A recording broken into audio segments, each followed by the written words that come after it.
1189 누누기도의 695번째 이사야 16장 성경을 읽겠습니다. 너희는 이 땅 통치자에게 어린 양들을 들이되 셀라에서부터 광야를 지나 딸 시온산으로 보낼지니라. 모압의 딸들은 아르논 나루에서 더 낮은 새 같고 보금자리에서 흩어진 새 같으리라. 너는 방도를 베풀며 공의로 판결하며 대낮에 밤같이 그늘을 지으며 쫓겨난 자들을 숨기며 도망한 자들을 발각되게 하지 말며 나의 쫓겨난 자들이 너와 함께 있게 하되 너 모압은 멸절하는 자 앞에서 그들에게 피할 곳이 되라. 대저 도색하는 자가 많아있고 멸절하는 자가 그쳤고 압제하는 자가 이 땅에서 멸절하였으며 다윗의 장막의 인자함으로 왕위가 굳게 설 것이요 그에 앉을 자는 충실함으로 판결하며 정의를 구하며 공의를 신속히 행하리라. 우리가 모압의 교만을 들었나니 시인이 교만하도다. 그가 거만하며 교만하며 분노함도 들었거니 그의 자랑이 헛되도다.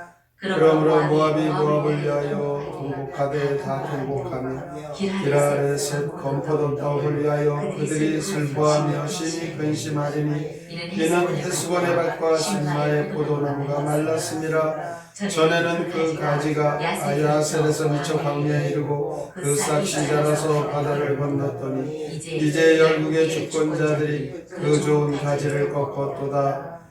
그러므로 내가 야셀의 울음처럼 신마의 포도나무를 위하여 울리라. 에스본이여 엘르알레여 내 눈물로 너를 적시리니 너의 여름실과 내 농작물의 즐거운 소리가 그쳤음이라. 즐거움과 기쁨이 기름진 밭에서 떠났고 포도원에는 노래와 즐거운 소리가 없어지겠고 들에는 포도를 밟을 사람이 없으리니 이는 내가 즐거운 소리를 그치게 하였음이라. 이러므로 내 마음이 모압을 위하여 수금같이 소리를 바라며 내 창자가 기라레셋을 위하여 그러하도다. 모압이 그 산당에서 피곤하도록 봉사하며 자기 성소에 나아가서 기도할지라도 소용없으리로다. 이는 여호와께서 오래전부터 모압을 들어하신 말씀이거니와 이제 여호와께서 말씀하여 이르시되 품꾼에 정한 해와 같이 3년 내에 모압의 영화와 그 큰 무리가 능욕을 당할지라. 그 나무수가 12조고 보잘것없이 내리라 하시도다. 이사야 16장 시 모압에 대한 권고 함께 읽겠습니다. 모압 백성은 사절단을 보내라. 예루살렘의 시온산에 보내라. 사절단 예루살렘의 통치자에게 제발 피난쳐달라고 호소하여라. 모압은 내 처지를 보아라. 부녀자들은 보금자리에서 쫓겨나 이리저리 떠도는 새와 같으니 피난쳐달라고 애원하여라. 가련한 모압은 허풍을 거두어라. 한때는 신마의 울창한 포도밭에서 수확의 기쁨으로 즐거웠지만 이제 그곳은 짓밟히고 뭉개졌다. 모압을 생각하니 참으로 슬프구나. 창자가 끊어지는 듯 하구나. 주께서 지옥을 당하게 하셨으니 내가 산당에 바친 재물 다 헛되구나. 이사야 16장은 유다가 모압의 도피자들에게 어떻게 대해야 하는가를 시작합니다. 1절에 보면 모압의 도피자를 딸 시온산으로 보내라 라고 합니다.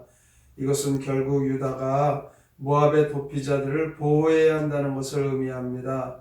그런데 이것은 모압의 도피자들을 하나님의 구원에 동참시키기 위한 것입니다.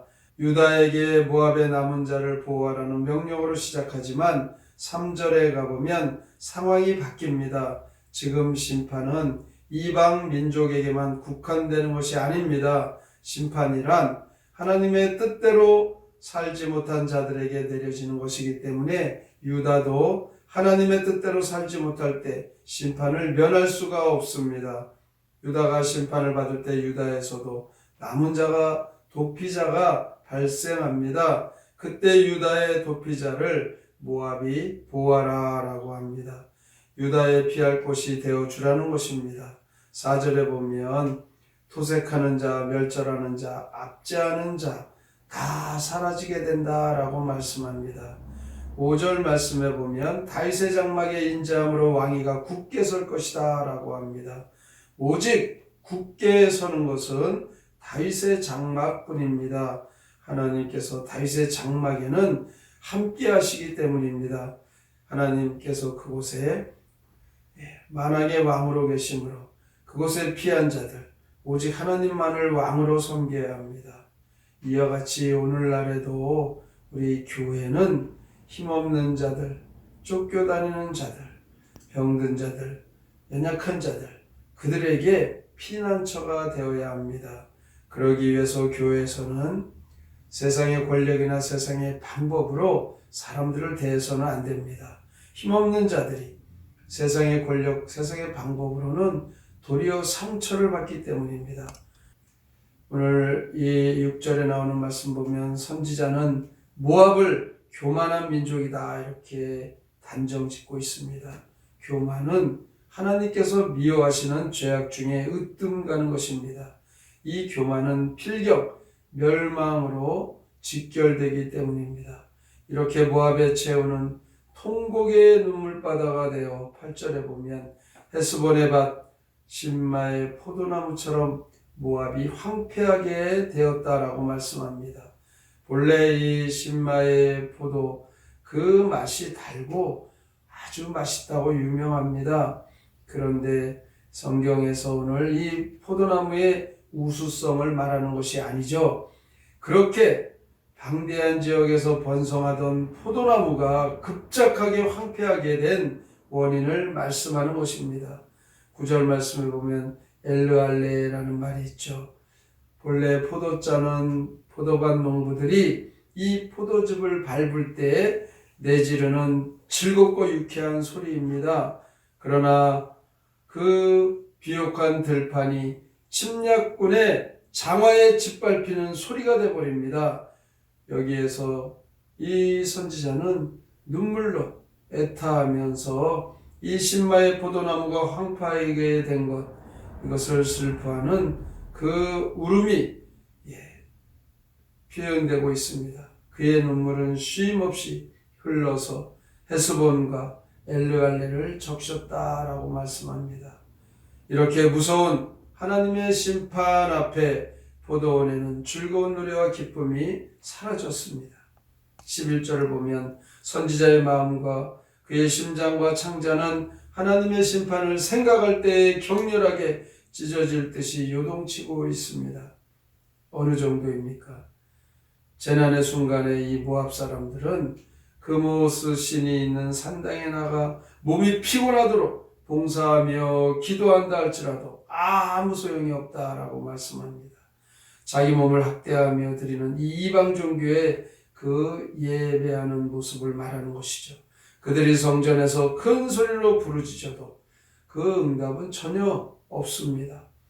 14절에 보면 3년이 지나기 전에 모압의 영화는 능욕을 받게 되고 극소수만 남게 된다라고 말씀합니다.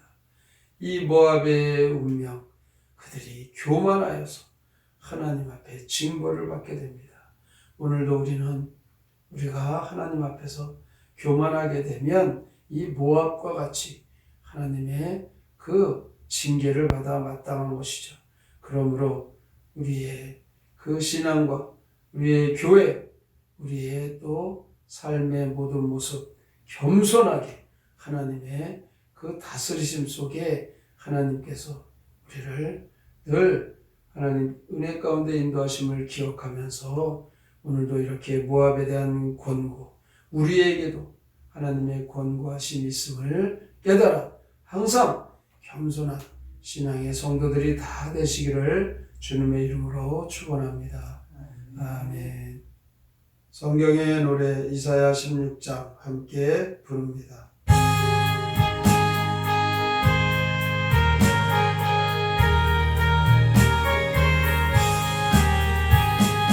모압 왕의 사절단이 시온 산에 이르자 여인들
땅에서 사해까지 갈라 죽어버렸다. 과일밭에 웃음소리 모두 사라졌구나. 포도즙을 짜는 사람 모두 사라졌구나. 모압 생각할 때마다 심장 떨려오르나. 성소에서 기도해도 아무 소용없구나. 모압 사람 때가 되면 멸시당할 것이요. 살아남은 사람들도 못할 것이 없으리. 오늘 이사야 선지자를 통하여 교만한 모압이 하나님의 진노와 하나님의 징계를 받아 그들은 결국 패망하고 맙니다. 오늘 이 말씀은 우리에게도 교만하면 하나님의 징계가 있음을 말씀하고 있습니다. 늘 하나님 말씀대로 우리가 겸손하게 하나님의 그 은혜를 잊지 않고 살게 하여 주시옵소서. 오늘의 말씀을 깊이 생각하고 다짐하며 함께 통성으로 기도합니다. 하나님 아버지 감사합니다. 아버지 하나님 안에 숙여드려서 하나님 우리를 붙잡아 주시고 찬양 삼아 주시고 하나님 안에 숙여를 인도하여 주시고 오늘 모압을 통하여 모압의 독비자들 하나님 그들을 시온산으로 보내라고 말씀합니다. 하나님은 그 하나님의 뜻대로 살지 못하게 심판을 전할 수밖에 없음을 하나님 오늘도 우리에게 말씀하고 있습니다. 피할 곳은 오직 하나님의 말씀 하나님의 예수입니다. 다윗의 장막에 하나님이 함께 계십니다. 하나님 그곳에서 왕이신